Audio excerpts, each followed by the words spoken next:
I took an actual year where all I was doing was basically playing poker, focusing. Yes, I was doing a little bit of business on the side. I would do maybe a few book deals, movie deals, TV deals for a few people as favors, but mainly in exchange for, like, I was helping Johnny Chan. Right. In exchange, he allowed me to hang out and sit behind him and see.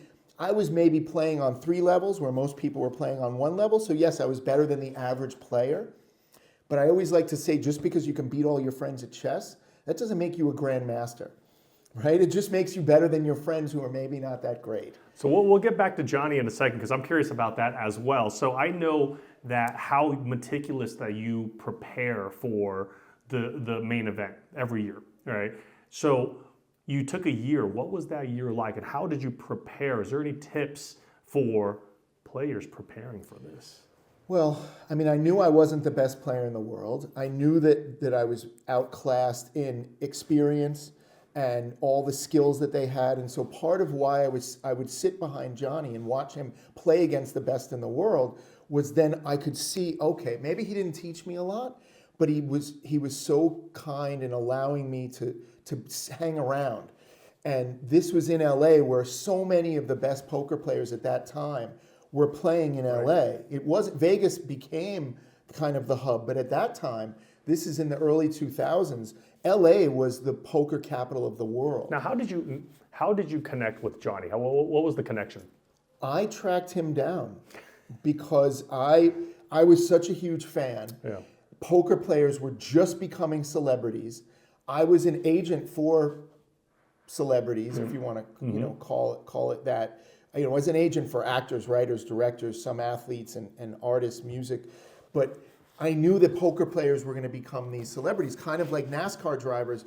The year before, NASCAR was never on television. They were most of the drivers were broke. They were lucky if they were making $50 a week. And all of a sudden they're making $50 million a year. So I saw it as my favorite hobby at the time. So if it's my favorite hobby at the time, and I'm such a huge poker fan, and I wanted to be the best poker player that I could be, I wanted to win the main event at the World Series of Poker. So I just thought, all right, I'm going to track down the best players that I can find and try to exchange. I wanted to provide value to them. I didn't want to ask them for anything. Right. I said, what can I do for you so that you'll let me hang around, and really what I wanted them to do was teach me. Right. But they weren't willing to do that. That's a secret. Now a lot of people are coaching and teaching and offering, but back then they didn't want to share their secrets, right? There were a few books, but that was it.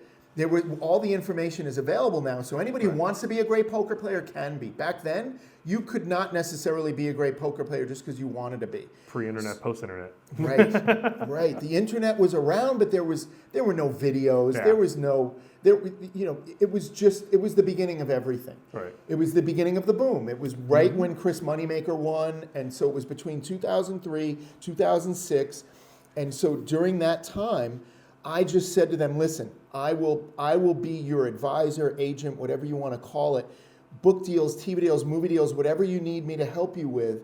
And in exchange, I want you to at least let me hang around. And then all of a sudden, everything opened up to me where you can play on 7 different levels, maybe more now. Young players are just playing at a level where we never were. And so it's really interesting how I then kind of figured out everything that I didn't know and then put myself on my own path of learning